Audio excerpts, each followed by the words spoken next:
अस्सलाम वालेकुम नाजरीन, ड्रामा से तरक वफा की नेक्स्ट एपिसोड में आप देखेंगे मरियम जो कि फिर से ऑफिस ज्वाइन कर चुकी हैं और अनीला कुछ भी ना कर सकी। ख्याल तो करती है कि वो बहुत कुछ कहे मगर ना कह सकी, जस्ट एक ख्याल ही था। यहाँ पर अयाज जो कि सुबह अनम को उठाता है कि उसे नाश्ता चाहिए, कुछ खाने को चाहिए, मगर वो कुछ नहीं करती तो अयाज उसे जतला देता है, ठीक है कुछ ना करो।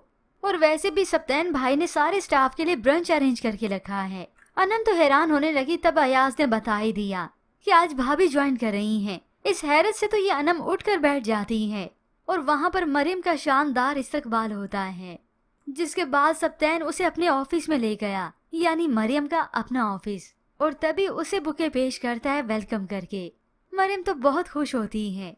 जिस दिन मैंने सोचा था कि तुम मेरी लाइफ में आओगी, तभी मैंने सोच लिया था कि तुम्हारा अपना एक सेपरेट ऑफिस होगा। यूं मरियम को अंदाजा हो गया कि सप्तैन उससे कितनी मोहब्बत करता है। ये सवाल पूछ भी लिया, आप इतनी मुझसे मोहब्बत करते हैं? सप्तैन ने तो कह दिया कि आजमा लो। वहाँ पर अनम जिसे मालूम हो चुका है फौरन से फोन करती है अपनी बहन को। ये क्या मैं सुन रही हूँ, मरियम ने ऑफिस ज्वाइन कर लिया है, अभी तो शादी को 4 दिन ही हुए थे। तो अनीला उसे कहती है जब अपना सिक्का ही खोटा निकले तो बंदा किसी को क्या कह सकता है। अब अनम के पास है एक आइडिया जो वो अपनी बहन से अब शेयर करती है, यानी इन बहनों की अब अगली चाल। और चुपके से ये नौशीन सुन लेती है। ये सुनकर इसे भी हसद होने लगा, क्योंकि सभी तो पड़े हैं मरियम के पीछे, उसकी खुशियों के दुश्मनी हैं। फिर मरियम इसी तरह से उधर मीटिंग भी अटेंड करती है। ऑफिस के सारे मामलात वैसे ही संभाल रही है जैसे पहले संभालती थी। फर्क इतना है कि अब उसकी मालकिन की पोस्ट है।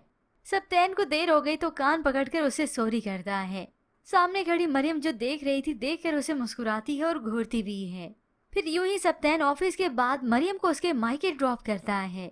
हया को मौका मिला उसे बात करने का तो वो हकीकत बता देती है समीर के मिजाज के मुतालिक, कि समीर चाहते हैं मैं उनसे रोज मिलूं। तो मरियम सलाह देती है तुम उन्हें बताओ ना, तुम ज्यादा देर उनसे नहीं मिल सकती, और वैसे भी अभी तो मंगनी हुई है, इस तरह से तुम दोनों का एक साथ रोज मिलना ठीक भी नहीं। अब यहाँ पर नौशीन जो कि बहनों की प्लानिंग तो सुन ही चुकी है, कमजोरियां सिर्फ एक नहीं बल्कि बहुत सी हाथ हैं इसके हाथ में। अनम को जतला दिया कि तुम ही मुझे यहाँ पर लेकर आई हो, तो उल्टा अनम ने भी उसे आईना ही दिखाया। मुझे अच्छे से पता है कि तुम्हारा वहाँ पर रहने का क्या मकसद है और तुमने वहाँ पर क्या क्या किया है। अब ये अकेली तो शामिल थी नहीं, इसीलिए इसे भी याद करवा देती है कि इस सब में मैं अकेली नहीं थी।